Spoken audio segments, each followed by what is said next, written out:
Good morning, and thank you for joining us for this DBE Triennial Stakeholders Meeting. My name is Sandy McDonald. I'm the Director of the Office of Economic and Small Business Development. Hopefully, if you're on this call this morning, you know what a DBE is, Disadvantaged Business Enterprise. You're a little bit familiar with 49 CFR, Code of Federal Regulations, that requires us, if we're receiving money from the Department of Transportation, to administer this program. In the triennial aspect, every 3 years, we take a look at who we are, what we've done, what we're planning to do. But as a part of that larger process, public forum, we want to hear from DBEs. We want to hear from those aspiring to be DBEs. We want to know what issues or concerns may be in the way of becoming a DBE. But more importantly, we also want you to hear what it is we're looking to do going forward, what some of those proposed goals might be, what some of those projects might be. So you're going to hear from individuals today representing county agencies relevant to potential DBE activity, tell you what some of those future opportunities are. But staff will tell you as a piece of housekeeping, we want you to give us your questions and answers as we get to the end of the presentation. So if you have questions, please put the questions in the Q&A.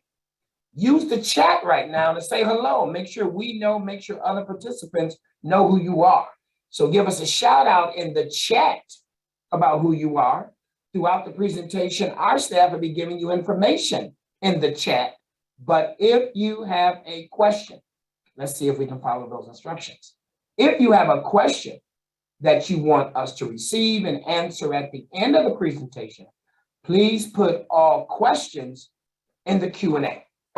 So with that, the last part of why I'm here, I've already told you that as the director, I'm also the DBELO, the Disadvantaged Business Enterprise Liaison Officer. So in terms of certifying DBEs, recruiting DBEs, training DBEs, working with user agencies to put DBE goals on projects, monitoring to make sure that the DBEs are used, the DBEs are paid. And if you're using DBEs and paying DBEs, you're meeting the DBE goal. We work closely with our county agencies to assure that we have an effective and a quality program, but we get it. We're not perfect. A lot of things sometimes may not line up, but we're here to be your advocate. We're here to be your resource. And again, there's an excellent working relationship with the county agencies who utilize funds from DOT. So we can always be what we need to be in terms of supportive of the program. So with that being said, I think I'm done. Thanks again for joining us. And please, if you have questions, as the presenters are presenting, please make sure you put those in the Q&A. So now I think they got a nice, cute little DBE video for you. And then after that, I think you're going to hear from my small business manager. Have a great day. The U.S. Department of Transportation's Disadvantaged Business Enterprise Program. The Department of Transportation distributes substantial federal funds to finance transportation projects initiated by state. The U.S. Department of Transportation's Disadvantaged Business Enterprise Program. The Department of Transportation distributes substantial federal funds to finance transportation projects initiated by state and local governments, public transit authorities, and airport entities. The DOT is responsible for ensuring that all business enterprises have a fair opportunity to compete for federally funded transportation contracts. The Disadvantaged Business Enterprise (DBE) program is the DOT's strongest tool for creating a level playing field. The DBE program began in 1980 as a minority and women's business enterprise program. The program was established under the authority of Title VI of the Civil Rights Act of 1964, which prohibits racial, ethnic, and national origin discrimination, and other statutes prohibiting gender discrimination that apply to DOT financial assistance programs. Congress has reauthorized the DBE program several times since its inception.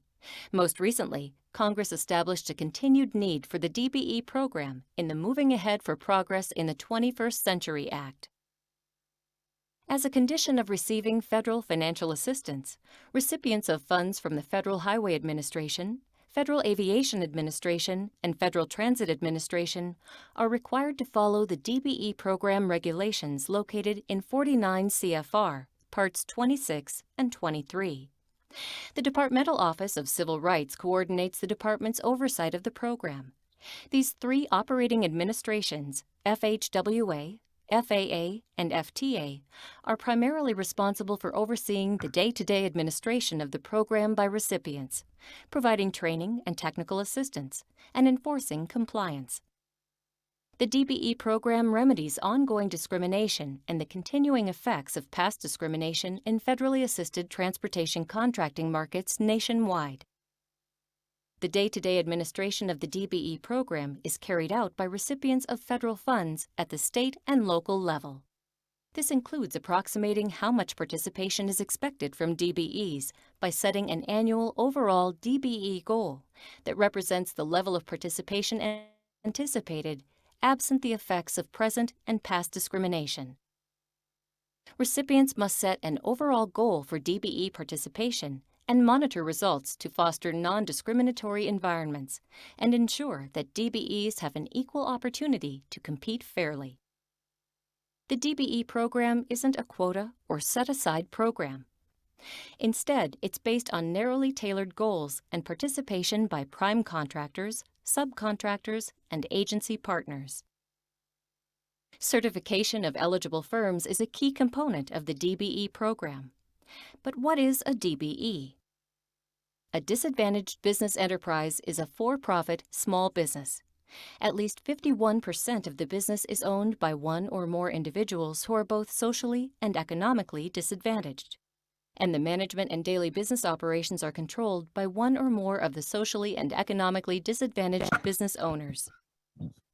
Firms meeting the eligibility standards can contact state departments of transportation or state DBE liaison and certification officers for instructions on how to apply for DBE certification.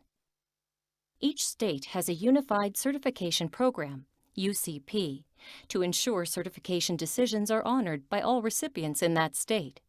There's also a streamlined interstate certification process for existing DBEs wishing to participate in other states.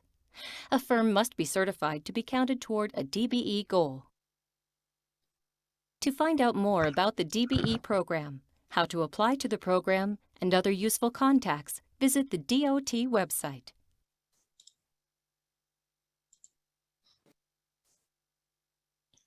Good morning, everyone. My name is Donna Ann Knapp. I'm the Small Business Development Manager within the Office of Economic and Small Business Development. Thank you for joining us today. As you just heard from that video, Broward County is a recipient of federal grant funding from the United States Department of Transportation. The two administrative offices that we receive federal grant funding from are the Federal Aviation Administration, the FTA, and the Federal Transit Administration, the FTA. As a result of receiving these grant funds, we have a DBE program, and a component of having this program, because we will issue contracts to prime vendors that are valued at more than $250,000, is that we set a program goal or a triennial goal on projects that we anticipate receiving this funding for. Now, we're going to be talking today about some of these projects, these upcoming projects, as well as the formulation of the goal. But I wanted to give you an overview and basically tell you why we're here today.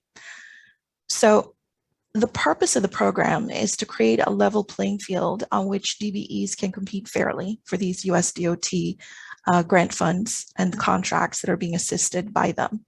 It's narrowly tailored in that it is specific to the requirements in accordance with applicable laws, and it's to remove barriers to the participation of DOT assisted contracts. Thank you for advancing the slide for me. Additionally, I wanted to let you know that the period in question, which was referred to by our director, Sandy Michael McDonald, the triennial period, it mirrors that of the federal fiscal year. It's our fiscal years 2023 through 2025. So that would be October 1st of 2022 through September 30th of 2025. Now, FTA recipients, as I said before, that receive grant funding for planning, capital, and operating assistance, as well as FAA grant recipients that receive funding for airport planning or development, will award these contracts and are required to have what's called a stakeholders meeting. Next slide, please. That brings us to the purpose of why we're here today with you. In addition to talking to you about the proposed methodology and the goal, the program goal for these projects over the next 3 years, and this is not to be confused with a project-specific goal. Once the projects are ready to be solicited by Broward County through its purchasing division, we will issue them in sequence, and you'll have an opportunity to participate. At this time, what we're doing is we're trying to project the level of participation that DBE certified firms will provide under these projects, and we're reporting this to the FTA and the FAA. As I mentioned before, you're going to be hearing about more detail on these projects, their overall value, as well as the individual projects, some of which may be services that you provide directly within your company and others that you may not provide. We still need your participation here today because you're considered a stakeholder in this process, whether you're DBE certified or you're non-DBE certified. You could belong to an organization such as a Chamber of Commerce that would traditionally report on projects that Broward County has issued or assist members with participating under these projects. You're still viewed as a stakeholder. And so what we're looking for today is not only the questions that you may have about the proposed goals and the projects themselves, but any obstacles that you are having in participating under the program, anything that is being deemed to not level the playing field for you or a barrier. We'd also like your feedback and input on those things. Next slide, please. So you're going to be hearing from my colleagues who are going to be talking to you more specifically about the proposed methodology, goals, and projects. But I wanted to give you just a brief overview. We've got, for the Federal Aviation Administration funded projects, 2 airports in Broward County. The first is the Fort Lauderdale Hollywood International Airport, and we have a projected goal for the 3-year period, program goal of 20.93%. We'll also be talking about North Perry Airport, the methodology, the goals, and the projects there, which are being forecasted at 23.82%. And then we'll also be looking at Broward County Triennial goals for transit projects that are receiving grant funding from the FTA. Now, when we initially promoted and advertised what this meeting was about, as well as the proposed goals, we initially proposed a 6.61% participation goal. That has since been revised to 6.56% because one of the projects on the list that was projected for the triennial period will in fact be solicited before then and will be solicited in this fiscal year. So that caused a revision. But I'll allow my colleagues to tell you more about that. Next slide, please. I'm going to turn it over to James Vos and Ketsia Harrigan. We're going to be talking to you specifically about the methodology for the DBE program and for North Perry Airport and Fort Lauderdale Hollywood International. James, Ketsia, please take it away. Hi, good morning. My name is Ketsia Harrigan, Small Business Development Specialist here at Broward County Aviation. I will be speaking to you about the triennial proposed goals for Fort Lauderdale Hollywood International Airport. Next slide, please. So the proposed triennial DBE goal for Fort Lauderdale Hollywood International Airport is 20.93%. And we have 2 projects, upcoming projects with the potential DBE participation as primes and as well as subcontractors. Next slide, please. So there are some areas that are considered for the calculation of this proposed goal. We use the NICS code for the scope of work for these 2 projects to identify the DBEs. And we also use the Florida DBE directory for the Tri-County, Broward, Palm Beach, and Miami-Dade. And 133 DBE firms were identified within the directory. This shows all availability of all the firms within that are DBEs as well as non-DBEs in these counties.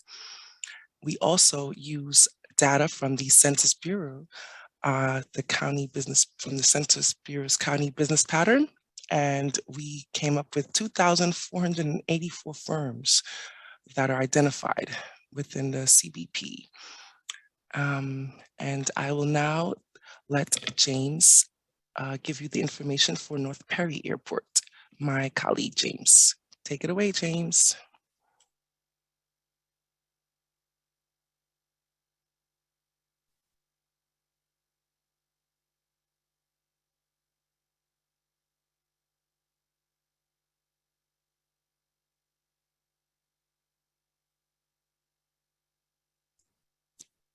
James, if you can hear me, this is Donna Ann. We can't hear your audio at this time. I see that you're unmuted, but we're not hearing you.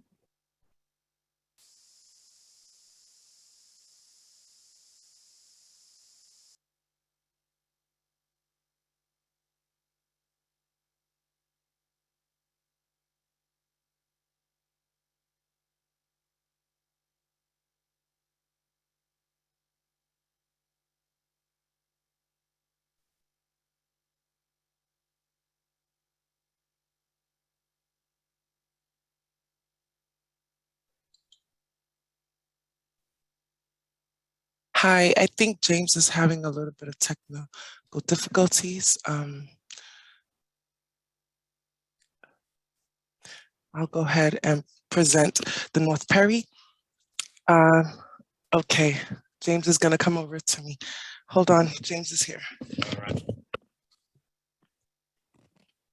All right. Good morning again, everyone. Can you hear me now?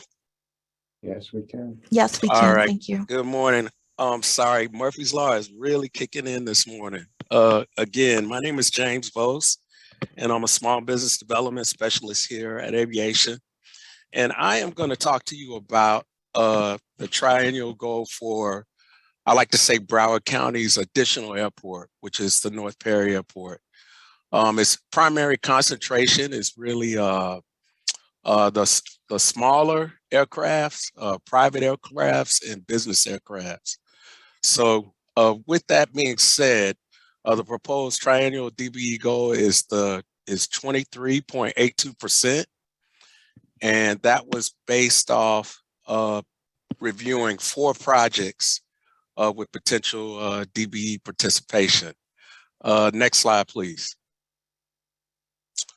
Okay, in terms of the areas considered for the calculation of the goal, what these are common resources that we identified to review and come up with the calculations that we came up with.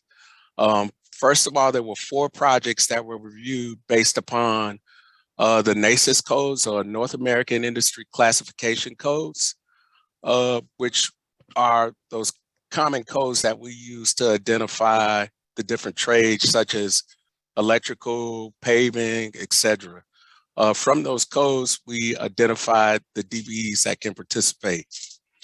And next is the Florida DBE directory. Of course, we know that the DBE is a national program, but as far as the commonly used firms that we refer to when we do projects here in South Florida, it's from the Tri-County area, which is Broward, Palm Beach, and Miami-Dade.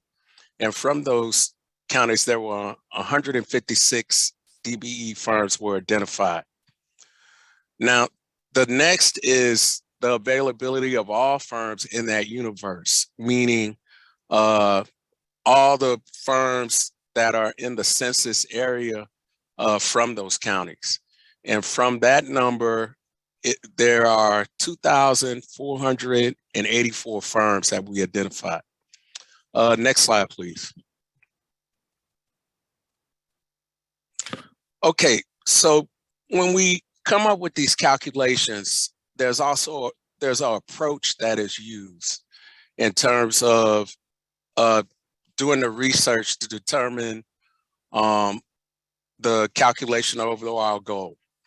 And the approach that is used is basically 2 approaches, the race conscious and the race neutral. Let's do race conscious first. Race conscious, that affirms that it's a deliberate approach to review projects and identify opportunities specifically for DBE participation based upon the availability of firms. So that's like when we review projects and we come up with earmark DBE goals for DBE firms to participate on those projects. Now, as far as race neutral, what that is identified is opportunities without making those distinctions that happen for DBE firms. Mainly, that's like a good example is like when transit sets like an overall race neutral goal for their participation. And as DBEs participate on projects, is counted as an overall goal. Now, part of our role here as monitoring contracts, we look at those projects with race neutral participation and identify those firms that are DBEs.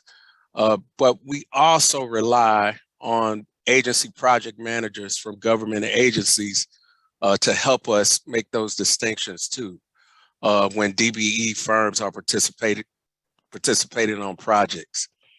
Another thing that is looked at is the historical perspective in terms of how the goal is calculated. And far as that goes, what we do is we look at it over a history of a 5-year period. And part of that, for this period, we look at normal industry patterns, but as you guys know, I don't have to tell y'all over the last 5 years, things have not been normal, specifically with the COVID pandemic. We really have had what you call a lack of business activity. So due to that lack of activity, we've had to make adjustments. So out of those 5 years specific for North Perry, 3 of those years were removed. So to determine race neutral participation, an average of those 2 remaining years was counted. And basically that came up with the race neutral participation of 6.75%.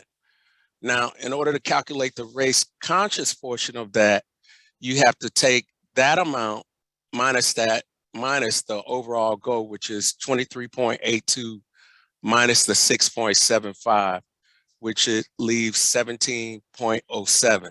And that's the race conscious portion of the goal that counts towards the overall DBE goal. And with that, I am done, minus the technical difficulties, and we can move right along.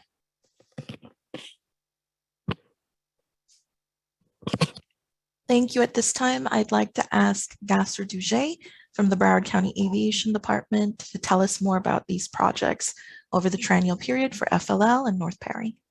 Gasser? Hi, thank you, Diane, and good morning, everyone. My name is Gasser Duget, Engineering Supervisor at Broward County Aviation, and I'll be speaking to you regarding the projects for North Perry and FLL. These are the 2 airports that you see on the slide here, FLL on the left and North Perry on the right.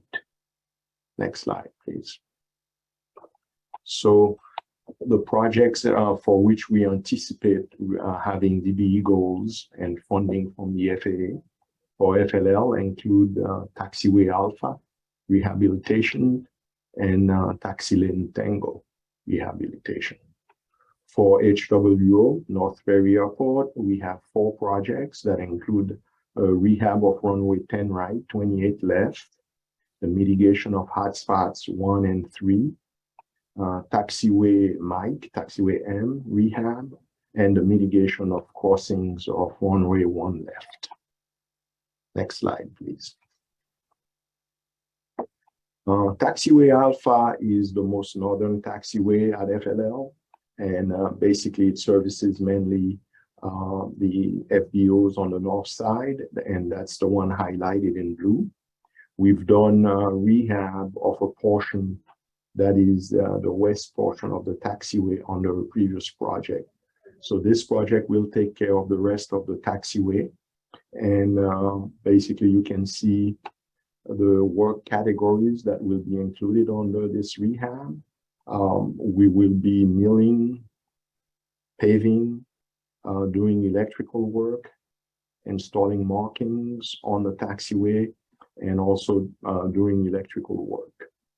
You can see the breakdown of the NAICS codes on the left, and the kind of categories, the specialty involved with that. We have general conditions, of course, maintenance of traffic, asphalt pavement milling, lime rock base. In areas where we may have reconstruction, we probably will be removing the lime rock and replacing it. Full depth pavement replacement, that's what I just spoke of. And of course, the final surface course on the area that is highlighted. That's an asphalt course. And we're gonna have temporary pavement marking and final pavement markings, and of course, replacement of lights, bringing in LED lights to wherever we need to on the taxiway. The anticipated cost of the project is about $9.2 million. This is a planning estimate that was conducted a few years ago. So once we have the consultant on board, we will have a validated cost of construction, probably a revised one, especially in light of the inflation, the rising in the cost of materials and labor. We anticipate to solicit this project during the third or fourth quarter of 2024. And that's for the first project at FLL. The next one, next slide, please. The next one is Taxi Lane Tango. As you can see, again, highlighted in blue, Tango wraps around the terminal at FLL. This project is going to be a complex one because we're going to have impacts on operations, the movement of aircrafts in and out of the gates. So that phasing is going to be a major issue for us to accomplish this rehab. And that's why it's a critical project. Coordination with the airline is primary, and it will probably be in a lot of small phases so that we can get the work done. The major categories include milling, paving, phasing, and you can see the star on phasing, striping, repainting, and earthwork, where we have to do full pavement replacement in areas where we have extensive depression, basically. And as I mentioned, phasing is critical for this project. We anticipate solicitation during the first or second quarter of 2024. Again, the cost of this project is estimated at $8 million, but I'm sure we're going to get a revised estimate on that once we get the engineer designing the project, giving us the estimate, the construction cost estimate. And as you can see again on the left, those are the general conditions and the breakdown of the percentages for the specialties. That is it for FLL. Next slide.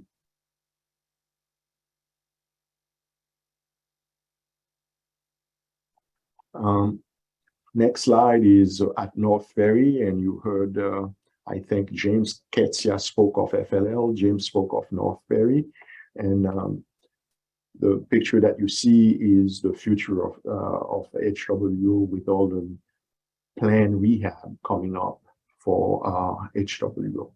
So runway 10 right, 28 left is a primary runway at North Ferry. North Ferry has 4 runways. As you can see, they are all basically showing with the dark asphalt that you can see there.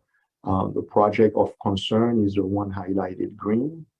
And this runway was the last rehab took place about 16 or 17 years ago. So it's in need of a rehab at this time. And just like the other ones, the major items of work will include milling, paving, phasing, striping, replacement of lighting at the airfield or signage, and earthwork wherever there is a need for it in terms of pavement where we have to do a reconstruction of pavement, and of course maintenance of traffic to allow operations to continue on the airfield. Anticipated time of solicitation is third or fourth quarter of 2025. At this time, we don't have the designers on board. We hope to have them basically around September or October of this year. And they will start with the design, and then we'll plan for the construction accordingly. The anticipated cost of work is about $4 million. And again, as I mentioned earlier, this is a planning estimate of a few years ago. And the same kind of breakdown of specialty that you can see here for the breakdown, anticipated breakdown for asphalt pavement milling, lime rock base, HMA surface, HMA standing for hard mix asphalt, temporary pavement markings, permanent pavement markings, and electrical. And that would be it for that project at North Ferry. Next slide, please. The other scope of work for North Ferry, or the other anticipated project, is the mitigation of hotspots 1 and 3. A hotspot is an area where there may be a potential for an incident on the airfield. It may be an accident, it may be a different kind of incident, but the conditions on the pavement would create, would be such that an incident could occur. So we have 2 hotspots that are mitigated under this project, and they are labeled in blue here. Hotspot number 1, that's where it is, and hotspot number 3. And to do that, we would be removing pavement where we anticipate that creates some confusion. And we would basically, the general scope of work include demolition, paving, striping, and of course, maintenance of traffic.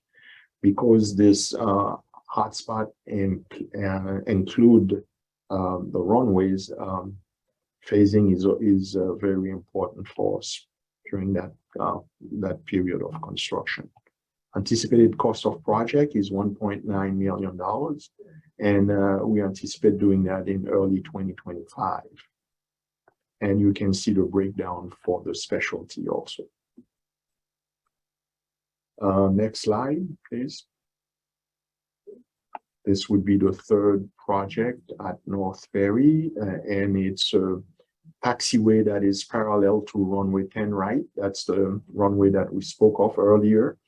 And the rehab of that taxiway will include about the same scope of work for the runway. It's basically a pavement replacement with hot mix asphalt, and then airfield lighting, striping, and phasing as usual.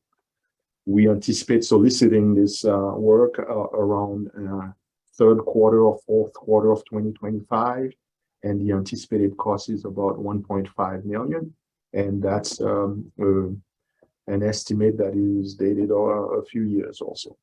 And the same scope breakdown of specialty that you can see here. They may be in different percentage, but that's about the same thing. Next slide. And this one, we're gonna be mitigating the crossing for one of the major runway, that is a north-south runway, which is one left, 19 right. And you see it on the left of the airfield. Basically, what we will be doing, we could be extending taxiway alpha and then removing pavement that we think create confusion when using the airfield. And these are the one highlighted in orange there.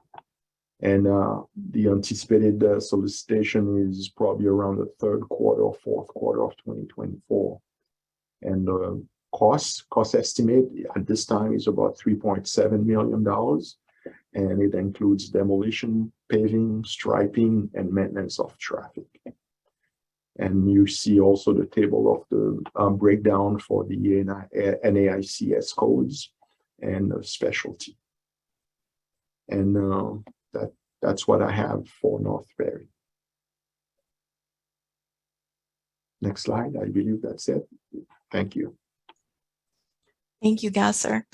At this time, I'd like to ask Oswaldo Casco, our Small Business Development Supervisor, to talk to us about the projected goals and methodology for transit projects in the coming triennial period. Oswaldo?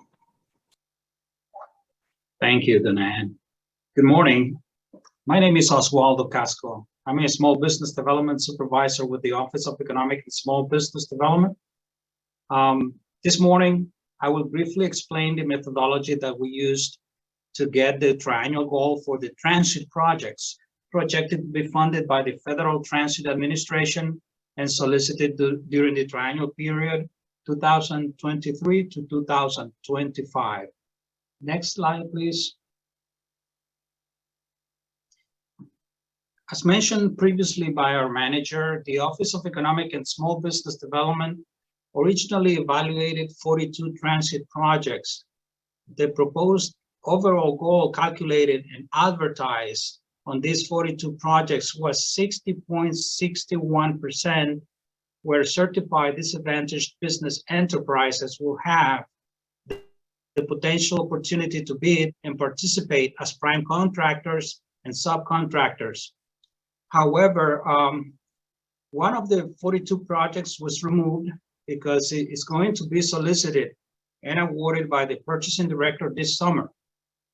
This project has been removed from the original calculation, but its removal has had a very nominal impact, resulting in a revised overall goal of 6.56% for the remaining 41 projects.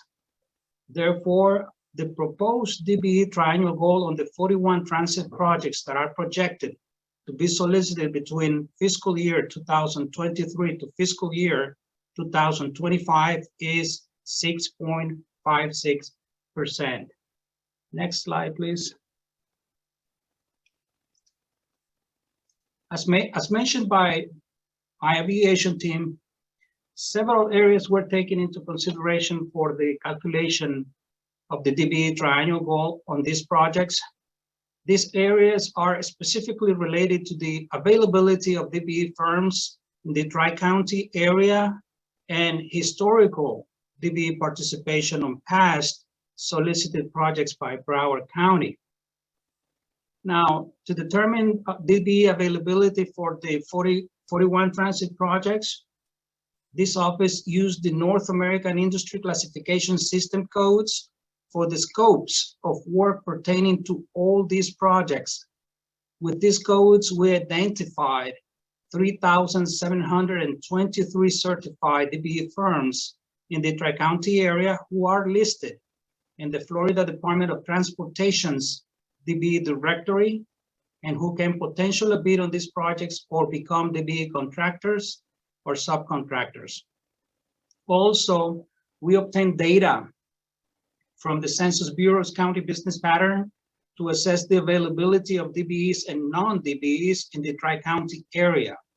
We found approximately 63,198 firms altogether, with DBEs representing almost 6% of this number.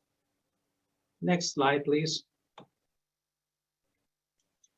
Another area taken into consideration for the calculation of the DBE triennial goal for the 41 transit projects has to do with historical data and includes the DBE median participation and attainment on past solicited projects. This attainment includes contracts awarded to DBEs as primes and contracts with DBE subcontractors. OESBD evaluated this participation based on awarded contracts over the last 5 years and found that the median attainment percentage is 5.89%. As you can see on the slide and reflected on the table, this percentage was derived by viewing in sequential order from smallest to largest the DBE participation on awarded contracts from fiscal year 2017 to fiscal year 2021 and determining the middle number.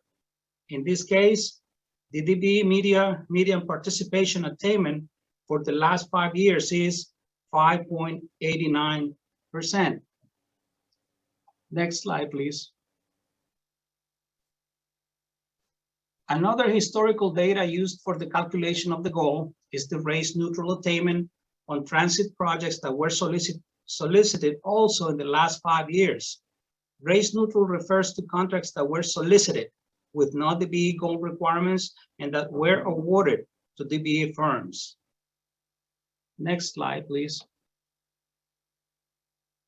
Finally, to obtain the proposed triennial goal for the 41 transit projects, we added the DBE availability percentage that resulted from our research. This percentage is 7.23% to the historical median percentage, which is 5.89%. And the result was divided by 2. After the calculation, the proposed goal came up to 6.56%, which is to be divided as follows: 5.03% as race neutral and 1.53% as race conscious. Race neutral means that this portion of the goal is to be met by DBEs being awarded contracts as prime contractors. Race conscious means that this portion of the goal is to be met by DBEs serving as DBE subcontractors on eligible projects. Well, with this, I conclude my presentation. Thank you for your time and for attending this meeting. And now I yield to our Small Business Development Manager. Thank you. Thank you so much, Osvaldo. At this time, I'd like to ask Kurt Petgrave and Yanel Fernandez from the Broward County Transportation Department to talk about some of the upcoming projects in the triennial period. Yanel, Kurt? Yep. Hi, thank you. Thank you, Donna Ann. Good morning, everyone. My name is Yanel Fernandez, and I am the Program Project Coordinator Senior for Broward County Transit. And presenting with me is our County Architect and Capital Programs Administrator, Kurt Petgrave. Next slide, please. Thank you. So as Osvaldo just went over, Transit's overall proposed DBE program goal for fiscal years 2023 through 2025 is 6.56%, of which 1.53% is anticipated to be attained via race-conscious participation and 5.03% via race-neutral participation. So next slide, please. BCT has almost 41 anticipated projects this triennial period, but for the sake of time, we're going to be focusing on some of our bigger projects. So we'll start off with looking at the contracting opportunities for our capital programs division. And with that, I'll let Kurt take over the next couple slides. Thank you. Good morning, everyone. This is Kurt Petgrave, and as Yanel introduced, I'm the County Architect and Capital Programs Administrator for the Transportation Department. In this upcoming fiscal years, we have construction, engineering, inspection services valued at $1.9 million. This project will be for licensed inspectors to provide periodic construction inspection, oversight, monitoring of our ongoing ADA infrastructure projects, as well as our transit shelter installation projects. Throughout the duration of this contract, the inspectors may be also tasked with inspecting some of our transit facilities for deficiencies and ensuring that there is some sort of inspection type report generated to ensure quality assurance. We also have an A&E professional services contract valued at $1 million, which is adhering also with the CCNA requirements and state statutes, that they will provide site surveying by a licensed land surveyor.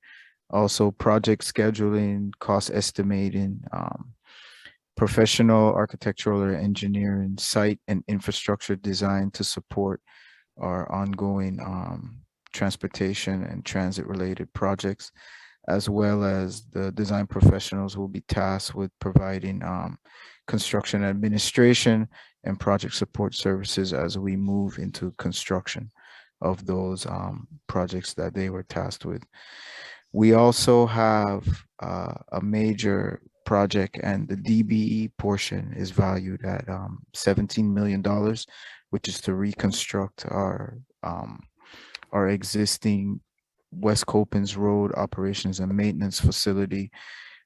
Here, we're looking to completely rehabilitate and redevelop the existing site to address deficiencies as it relates to stormwater drainage, efficiencies, site security, utilities. We're looking to eventually go 100% electrical on our transit fleet.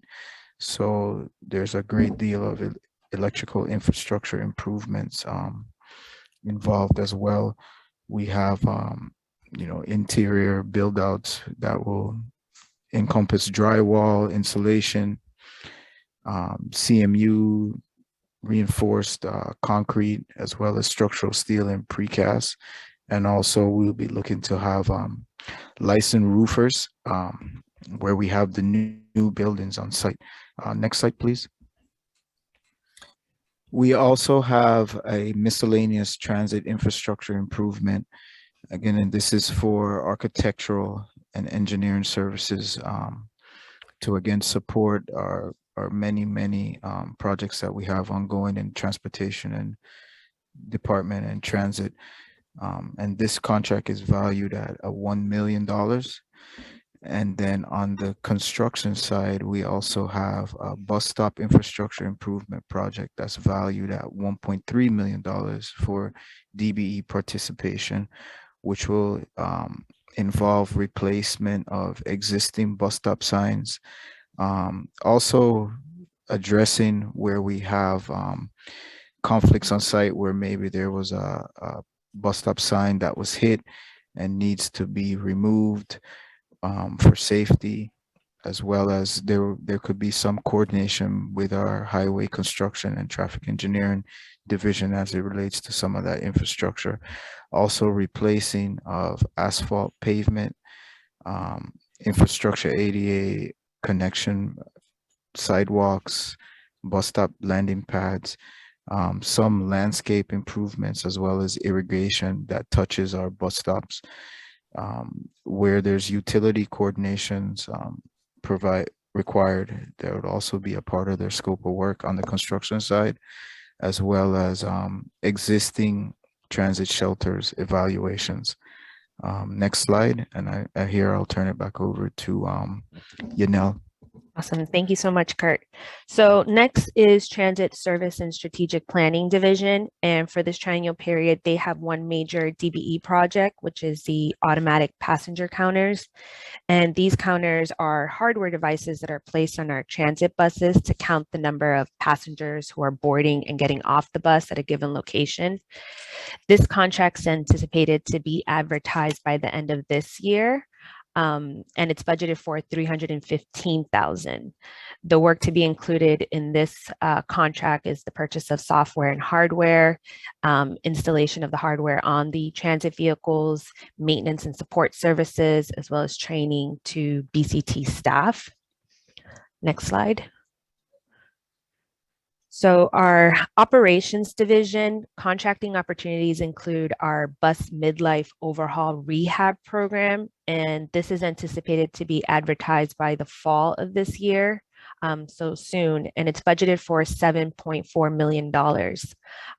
Our transit vehicles have a useful bus life of 12 years or 500,000 miles, so the midlife overhaul will typically occur around year seven or 8 of the bus's life. So we're going to be looking for a vendor who will be responsible for maintenance repairs, replacing parts, materials, equipment, fixing the painting and the decals on the buses, as well as transporting the vehicles to and from one of our transit facilities.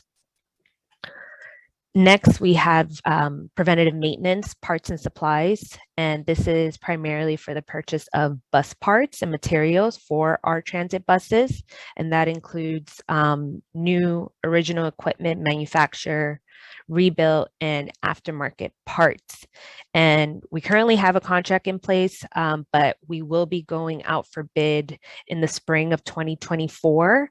And this contract is budgeted for $19 million. It's a multi-vendor award contract too. So it's not going to one, but we're looking for as many vendors as we can who can supply these parts. The next one is transmissions for transit buses, and this contract is budgeted for $585,000, and it's currently advertised.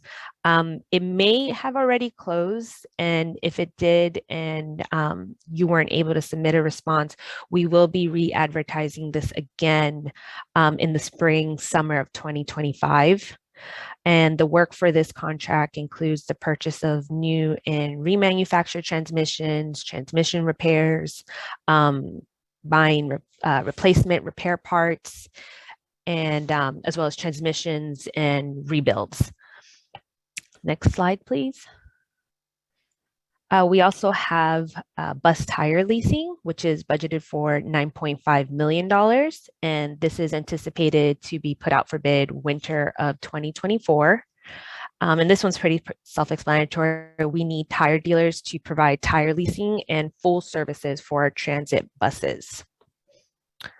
Next, we have our Cummins Engines Rebuild and Exchange program. And for this contract, we're looking for authorized Cummins service facility vendors to provide repair, rebuild, exchange, and maintenance services on our existing Cummins engines, so we can maintain the factory warranty coverage of these engines.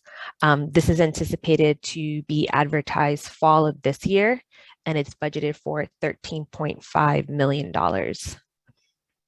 Lastly, for our operations division, they will be purchasing support vehicles and shop equipment. This is budgeted for $1.1 million and $800,000, and this is purchased, as needed. So we'll have small solicitations throughout this triennial period. Next slide. Okay, last but not least, we have several contracting opportunities related to our IT section, and the first being the APC air handler maintenance and support for our Copen server room. And this contract is for the maintenance of the rack cooling system, and that includes repair, maintenance services, inspections, preventative maintenance, buying replacement parts, and this is anticipated to be advertised very soon, either now in the summer or early fall of this year, and it's budgeted for $103,000. Next is for computer-aided dispatch and automatic vehicle locator system replacement project, and this is budgeted for $4.4 million and will go out for bid sometime in 2025. The work to be provided for this project is to, we need to implement a new CAD-AVL system to manage our fixed route buses and the community buses. So we need to purchase hardware as well as maintenance and support services, hosting related services, data processing. Okay, and then the next one is maintenance support services for the Motorola voice and data communication system. So the work for this contract is for preventative maintenance support services, parts and equipment replacements for our existing Motorola radios that are currently on our buses. Some of the services include troubleshooting the equipment, testing, reprogramming, calibrations, and removing and replacing parts that are malfunctioning. This contract is budgeted for $895,000, and it's anticipated to be advertised in the near future as well. So either within the next few months or early fall, right? Next slide, please. Next on our list is our onboard vehicle surveillance system maintenance support contract, and we're going to be looking for a contractor to provide preventative maintenance services of interior and exterior Illuminator brand digital bus signage, our Twin Vision brand legacy digital bus signage, head signs, infotainment system, as well as the Apollo video surveillance equipment that are on our bus fleet. And this project is it's anticipated to be put out to bid by the fall of this year, and it's budgeted for $3.5 million. Next is our transit route planning software, and this is for software as a service. So we are going to be looking for a transit planning software to help support the service planning process.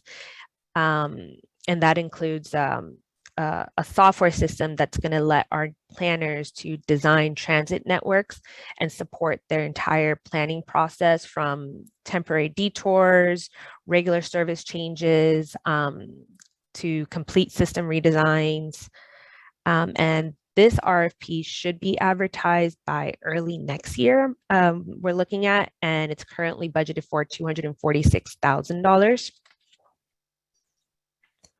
And finally, we have our CCTV installation, repair, support, and preventative maintenance services. Again, we currently have a contract already in place for this service, but it will be re-advertised winter of 2023. So within this triennial period, and we're going to be looking for vendors to service, repair, provide support, and basically maintain and install any malfunctioning CCTV equipment and systems throughout the various locations in transit. And this contract is budgeted for $710,000. So as you can see, BCT has a lot of contracting opportunities this triennial period. Next slide, please. So I listed out all of our projects and when we plan on putting these contracts out to bid. I do want to highlight a few that will be advertised very soon, if not already. And these are the ones that I want everyone to kind of keep an eye out for. And that's for the construction, engineering, and inspection services contract, our A&E professional services for remodeling, renovations, and new constructions. That's going out the summer of this year. So that should be coming out soon, actually. Next slide. Another one I want to point out is again, the transmissions one. This is the one that is currently advertised. And if it did close out and you weren't able to submit a bid, we will be putting it out for bid again by summer of 2025. And also our APC air handler maintenance support for the server room, that should be going out for bid soon too. Next slide. And then our maintenance support services for the Motorola equipment, and that one should be posted and advertised soon. So all the other ones you'll see, they're going to be throughout from now up until 2025. We have a lot of projects going through. Next slide. Next slide, I have a couple more there. Yeah. So CAT-AVL 2025, CCTV 2023. And that is it for transit. Thank you so much. Back to you, Donna Ann. Thank you so much, Yanel and Kurt. At this time, we're going to ask everyone to please assist us with a quick survey. It should be popping up on your screen, and it's very simple. I think it's 2 questions, 2 or 3 questions. Total of 5, I lied. But if you would just please complete that really quickly and select the radio buttons, we would appreciate it. And then we will go into the Q&A portion of today's meeting, where we'll ask you to please input any questions that you may have in the chat. We also have an opportunity where you're able to submit your feedback, both in the chat, but we had also indicated, tell us about the obstacles. I know some people may be more vocal than others. If you think of it now, we're going to allow you to complete that information and give us some feedback that we need from you in contemplating the goals that we're going to be submitting to FTA and FAA. It could be on obstacles that you're facing in participating under the DBE program, information that you may have regarding availability of firms. It could be that multiple counties have projects that are being solicited for similar services, and they're just a handful of DBEs that may provide it.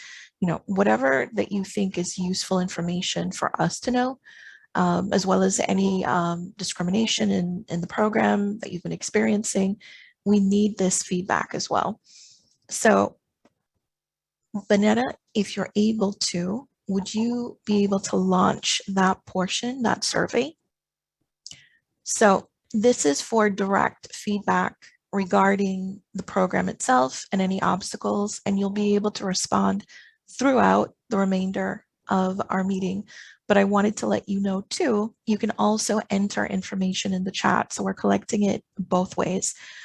This information is collected. It will be anonymous. Your name isn't tied to it, but we will submit any comments that we receive either for the aviation goals or the transit goals as a part of the respective methodologies that will be submitted to USDOT, the United States Department of Transportation. So if you would, on your screen, there are a few questions that ask a little bit of information that's helpful to us. And as I said, there is no identifying information. So feel free, please, to be as honest as you like, whether you are able to obtain opportunities. We have a few options on there to get you started regarding some possible obstacles, but you're also able to input any that we may not already be thinking of.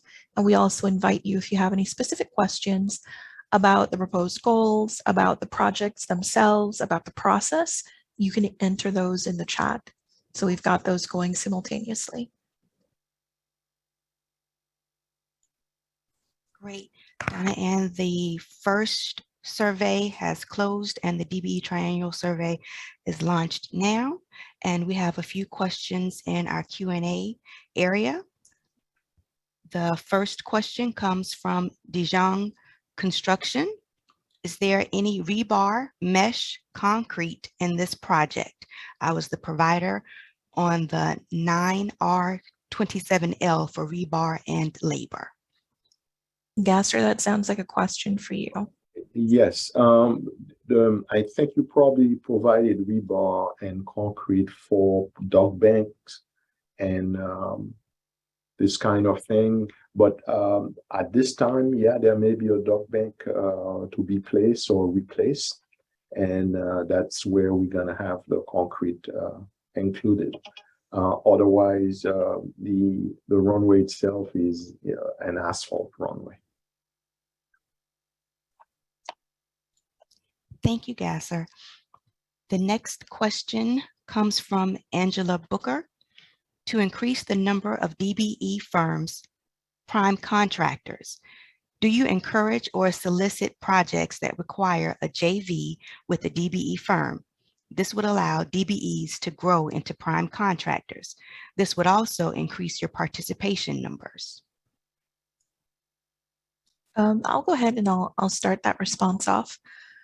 We never dictate the structure of the respondents. So we won't say it has to be a joint venture, but we do encourage it. And we have had instances in the past where more than one DBE have come together and formed a joint ventureship specific to an upcoming project, as well as we've had DBEs partner with non-DBEs.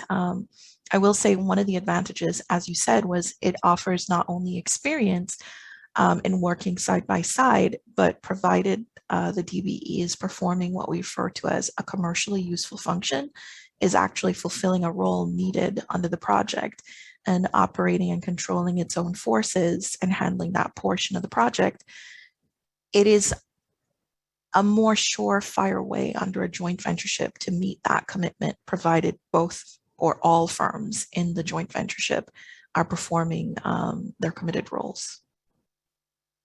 We can assist with that if you are interested in partnering and you have any specific questions. If you'd like to speak to us further, I don't know if you're a Broward County based firm or not. Something worth mentioning is Broward County is a certifying member under the Florida Unified Certification Program, or UCP. There are several certifying members. So we certify under the local and federal program, in this case, the DBE program for Broward County. Miami-Dade is also a certifying member, so they'll certify for Miami-Dade.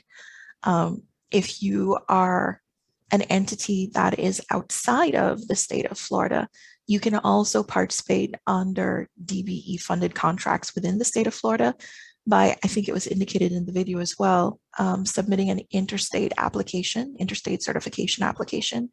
You wouldn't be starting a brand new application from scratch. It's a more streamlined way of being able to participate on these projects. But in order to participate and be certified as a DBE in the state of Florida, you would have to be certified by a member of that UCP. If you're already a DBE within the state of Florida, by virtue of being certified by one of these members, your certification is good throughout the state of Florida. Thank you. Great. Thank you, Donna Ann. There is one more. Well, that one was answered.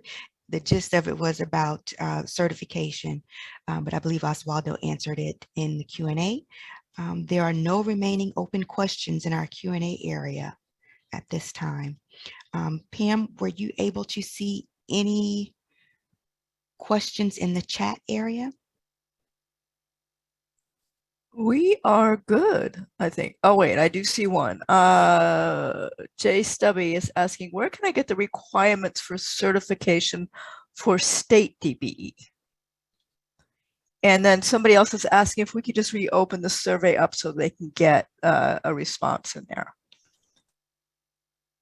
Thank you, Pamela. Vanetta, are you able to assist with the survey really quickly, and I'll address the question about where they can go? Yes.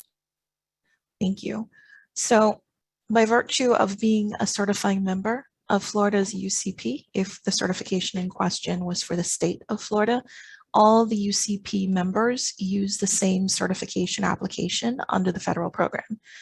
And so you can access it on the OESBD's website, which is www.broward.org/econ, ECON like Nancy, DEV like Victor.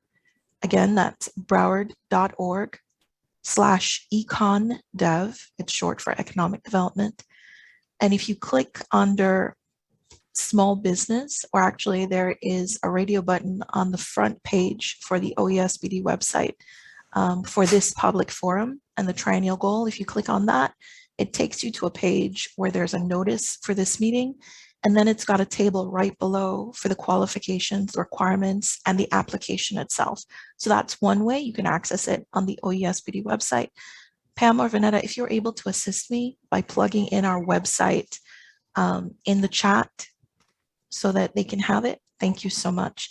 The other way that you can do it, because you had mentioned the state itself, you can do a quick Google search and put in Florida DBE directory. The website that pops up, the first page of it has information on how to get certified. And that's how you would contact FDOT, the Florida Department of Transportation, if you specifically wanted to speak to them about it.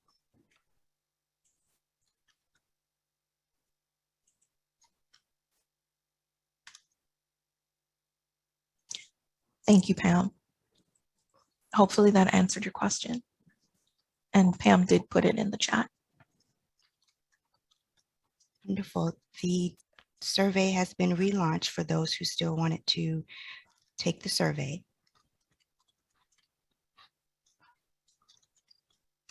And there are no additional questions in the Q&A.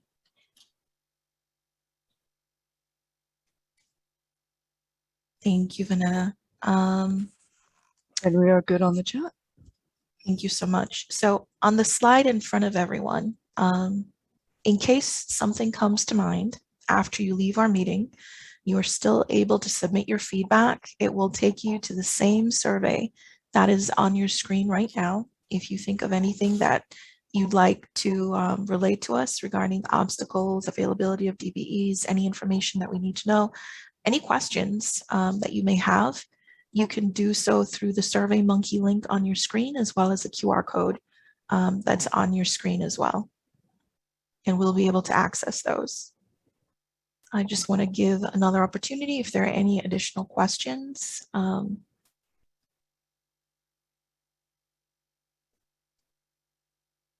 Okay. No questions have been added to the Q&A. All right, thank you. Then I think that would be it for our portion, Vanessa, if you want to tell them about some of our upcoming events. Yes, thank you. Well, everyone, On the screen now, you should see upcoming events for the Broward County Office of Economic and Small Business Development. This month remaining, this evening, Friday, July 15th at 4 p.m., we are having a CBE meet and greet at FLA Live Arena.